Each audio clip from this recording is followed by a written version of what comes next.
Bismillahirrahmanirrahim. Assalamualaikum warahmatullahi wabarakatuh. Alhamdulillahirrabbilalamin. Allahumma salli ala Sayyidina Muhammad wa ala ali Sayyidina Muhammad. Kita kembali lagi di konten IBG. InsyaAllah kita akan menjawab pertanyaan yang masuk kepada kami. Bismillahirrahmanirrahim. Assalamualaikum warahmatullahi wabarakatuh. Izin bertanya Gus, di musim hujan di tempat kami banyak laron berterbangan, dan tidak jarang ketika sholat mereka menempel di baju kami.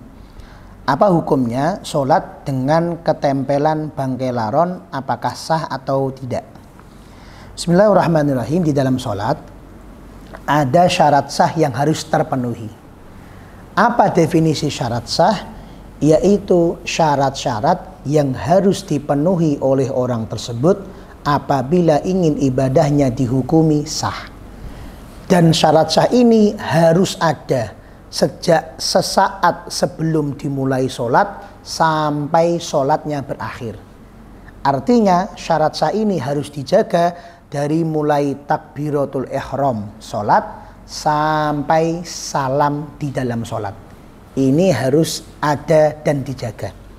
Salah satu syarat sah sholat yang berhubungan dengan pertanyaan ini adalah terhindar dari najis, bersih dari najis. Di mana? Di 3 titik.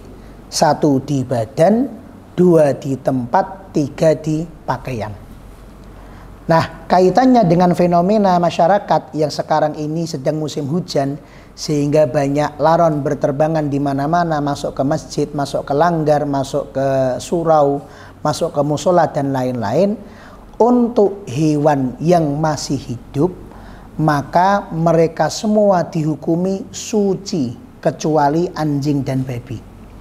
Anjing dan babi adalah hewan yang ketika hidup pun dihukumi najis. Tetapi hewan-hewan yang lain, baik halal dimakan maupun tidak dimakan, ketika hidup maka hukumnya adalah suci, bukan najis. Artinya ketika kita sholat terus kemudian ada nyamuk hinggap di tempat kita, maka lanjutkan sholatnya karena nyamuk hidup suci. Ada lalat nempel di baju kita, lanjutkan. Ada laron nempel di baju kita, lanjutkan. Ada apapun hewan yang dia hidup, maka hukumnya dia suci. Tidak membatalkan sholat, tidak menghalangi keabsahan sholat. Menjadi problem kalau yang menempel di baju kita atau di badan kita atau di tempat kita itu adalah hewan-hewan yang mati. Kenapa? Karena hukumnya menjadi mayyit, hukumnya menjadi bangkai, dan kullu maitah itu hukumnya adalah najasun, najis, kecuali manusia. Semua bangkai kecuali manusia itu hukumnya adalah najis. Dikecualikan yang lain ya tentu adalah belalang dan ikan. Karena memang ada hadis yang warid yang menjadi nas tentang kesucian bangkai belalang dan juga kesucian bangkai hewan-hewan yang ada di air hidupnya. Berarti laron, nyamuk, lalat dan lain sebagainya ini ketika mati hukumnya adalah bangkai najis yang dapat menghalangi keabsahan sholat. Maka dihindari apabila badan kita terkena laron yang menjadi bangkai. Artinya kalau ada maka harus dibuang terlebih dahulu. Di tempat kita juga begitu. Dan yang perlu dipahami, tempat sholat kita itu adalah tempat yang digunakan sebagai alas, digunakan sebagai pijakan yang langsung menempel dengan badan atau pakaian kita ketika sholat. Artinya tempat kita itu bukan satu sajadah kemudian dihitung itu tempat kita. Enggak. Yang dihitung tempat kita adalah tempat yang kita gunakan untuk kaki berpijak. Artinya kaki kanan kita berdiri, kaki kiri kita berdiri, kemudian kaki itu menapak pada tempat, maka tempat itulah yang dihitung sebagai tempat sholat. Artinya di antara kaki kanan dan kaki kiri kita, di sini ada najis, nggak masalah. Di kirinya telapak kaki kiri kita ada najis, nggak masalah. Di depannya telapak kaki kiri kita ada najis, nggak ada masalah. Yang penting yang kita injak itu tidak ada najisnya. Begitu juga ketika kita sujud, yang penting tempat untuk kita meletakkan kening nggak ada najisnya. Tempat untuk kita meletakkan telapak tangan kanan nggak ada najisnya. Tempat untuk kita meletakkan telapak tangan kiri nggak ada najisnya. Tempat untuk kita meletakkan lutut kanan, lutut kiri nggak ada najisnya. tempat yang di situ menempel langsung dengan sarung kita, nggak ada najisnya. Oh ada najis Gus, di mana? Di bawah dada kita. Lah menempel nggak dengan tubuh? Enggak. Menempel nggak dengan pakaian? Enggak. Maka berarti bukan tempat kita. Sehingga kalau ada najisnya nggak ada masalah. Nah, berarti ketika panjenengan masuk ke surau, masuk ke langgar, masuk ke musola, kok ada bangkai laron banyak, maka silakan disapu.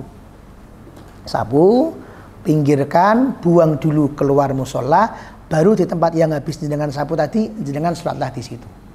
Jenengan sholatlah di situ. Gus, tempat yang tadi ada bangkai laronnya perlu digebyur enggak? Tidak perlu digebyur. Kenapa? Karena lantainya tidak mutanajis.